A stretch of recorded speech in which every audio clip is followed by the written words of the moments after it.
got the Devil and Page of Wands.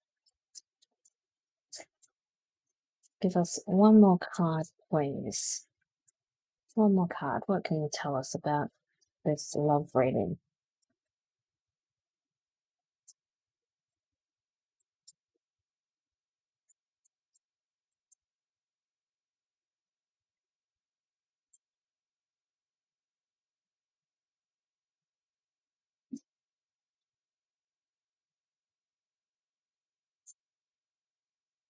Alright, 3.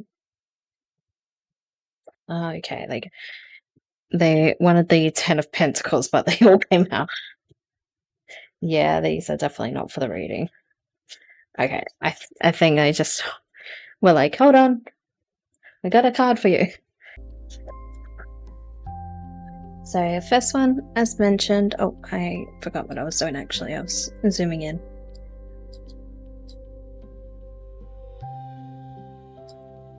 That's a little bit better.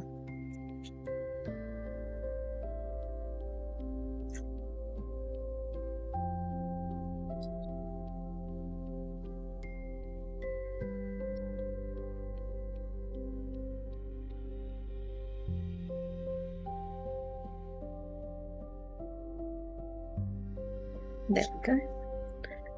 Alright. So, yep, the Devil. Okay.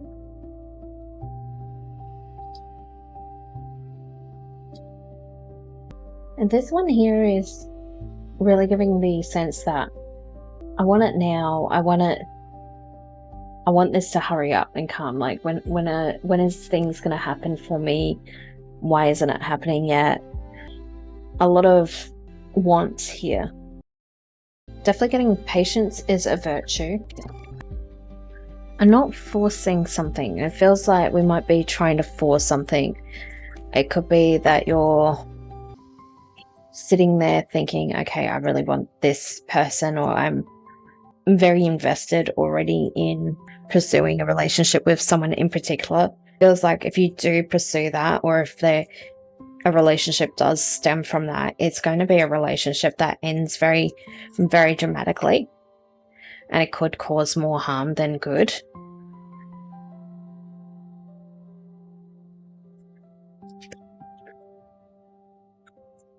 Next, you got the Page of Wands.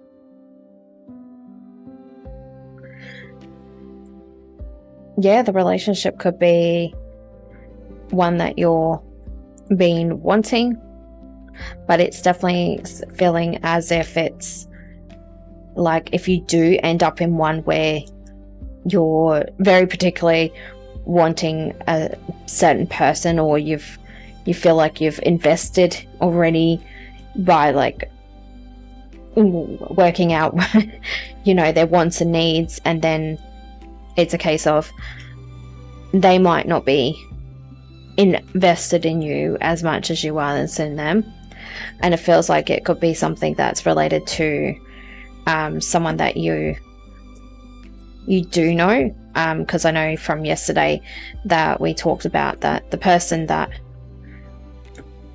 is right for you is there, but you don't know them fully. This feels like the Devil card is giving someone that you do know. You might know a bit more personable, but it's not a strong relationship. It's going to be, it's seeming like a toxic relationship in that sense. And it could be that you've noticed them, you're like, oh, they're such an amazing person, they deserve the world, blah blah blah, but they're like, I'm happy with what I've got. And it's either, if you try to pursue them, they might shoot you down, or if you do pursue them and they do want to go with it, it will end up not in a good sense. And not saying it's from someone from the workplace, but from our conversation, I think it was yesterday, I could be wrong, it could be Saturday. It's giving that sense of looking everything at the surface level rather than within. And even then, a lot of people, when they meet someone, they have an idea of what they think. And I am someone, I try to be pretty transparent no matter where I am, but when I'm in my workplace, for example, I am a very particular, very professional person. I'm still me, but I remove like personal things that they don't need to know. I remove part of my personality so they don't see the true me type of thing. I'm very much transactional at work because it's professional and I don't need to be, I'm not there to make friends. I'm there to do my job. And that's the way I see it. And I am still very polite and very bubbly, but they will see a version of me that most other people won't see outside of work. Yeah, it feels workplace. When I'm saying workplace, it could be workplace or it could be somewhere where you collaborate with people. Like if you do, I don't know, game night or something with a bunch of friends, it could be something like that. Anything like that. But yeah, it feels workplace. I'm not saying it's 100% is, but it feels like it. A Page of Wands is this beacon of hope though, because it feels like either something's clicking here or you're getting a realization here. So it could be the sense of waking up. So sometimes when we're so fixated on wanting something that we lose sight of what the finer details are. For some things, it's like we know what we want in a partner. I know a lot of people, they're like, I won't settle for less. And that's fine. That's their choice. But when you're so particular, you're also setting yourself up to have someone who's not realistic as well. But this is a realization here. It could be a realization that you're looking at everything the wrong way, or it could be a realization, oh, there's something I need to work on here.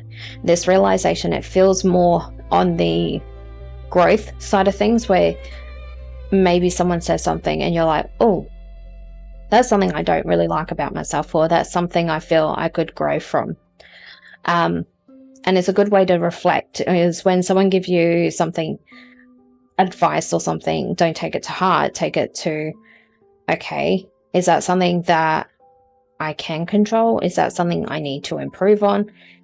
And if the answer is no, then you don't need to worry about it. It's unwarranted advice that we don't need to worry about. But if it's something where it's like you have really strong BO, I'm not saying you do, I'm saying this is an example, but they're like, oh, you have really strong BO. Have you put deodorant on today? Have you had a shower today? And that might be something you're like, oh, I didn't realize I stunk. I didn't realize I'm in between new deodorants. So yeah, this realization, I feel like you're needing to have that reality snapped back into you. And I feel like it's after this, whatever this is just, and again, it could be the relationship where you're pursuing something that is not inexistent, or you're trying to manifest really hard that you're losing sight of that, because that is another thing that could be happening, especially with the Page of Wands there. You do have the Ten of Pentacles, so that is every coming into fruition. So that's the completion. And that's the end goal that you're wanting. You're wanting to have this partner, you're wanting to have a relationship, you're wanting to have a strong connection, but you're also feeling as if once you get that completion,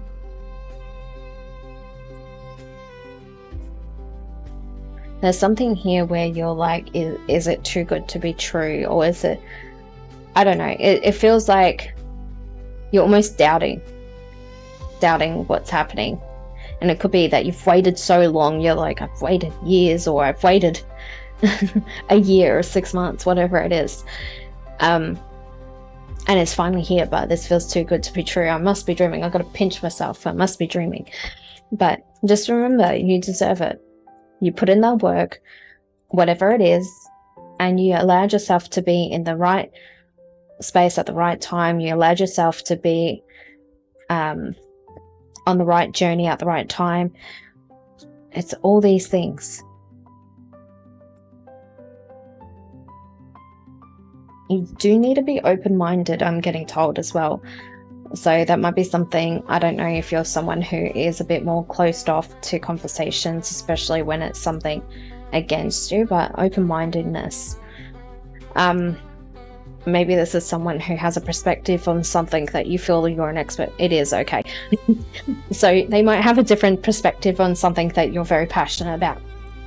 And it's actually a good way to get connection with someone is when you are on the opposite ends and you can see the other person's perspective, or you can see the other person's side, and you're like, oh, that's really interesting. And it shows really great mental intelligence as well, because it's what an empathetic type of intelligence, because you're going in ways where you're not being defensive, you're being open, and being open, it gives you a lot more to work with, and it opens you up to a lot more possibilities. Yeah, I feel like you want to say something. That's why my throat was starting to close up then. So you're wanting to say something when, I don't know, there's might be a conversation with this person, might be someone else, but it feels like you want to say something, but you do want to hold yourself, not just jump straight in like you're wrong. Just go, oh, that's really interesting. And maybe ask questions. Go, oh, how did you find this out? Where did you get this information? And then you can give them insight and go, oh, I didn't know this. This is what I knew about the subject. And going like, this is my side of how I understood it. And in that way, you're building actually a really good connection, and being open-minded will help you do that. I'm feeling that, I know from the last reading, we got more on the side of like who the person you're going to meet. This is feeling like the work that you need to do in order to get to that point. So this one here is definitely not fixating on the wrong type of relationship. So that could be someone in the workplace, or it could be you have a list. I don't know if it was you or someone else, but I remember that was like writing a list down of all the good qualities of someone you want to date. And, you know, they have to be skinny, they have to have brown hair, blue eyes, they have to have a IQ of over 120, they have to, and all these other types of boxes. Must love dogs. I do think this was a very interesting read for you though today. I think it's just, yeah, there's work for you. So this one, interesting. I am connected to the power of the divine feminine. Harmony and magic fill my life. And this is from Archangel Hanel. As the grace of God, I can help you connect to your ability to manifest magic through the divine feminine. And it does feel like more feminine work than anything. And you don't have to see it as feminine. You can see it as ego and light, dark and light, and you're working with more your light than your dark, or you're letting those things. But yeah, thank you so much for coming in, trusting me with your energy and bringing in the question. It's definitely an interesting read. But I return your energy to you with light and love, and appreciate you being here.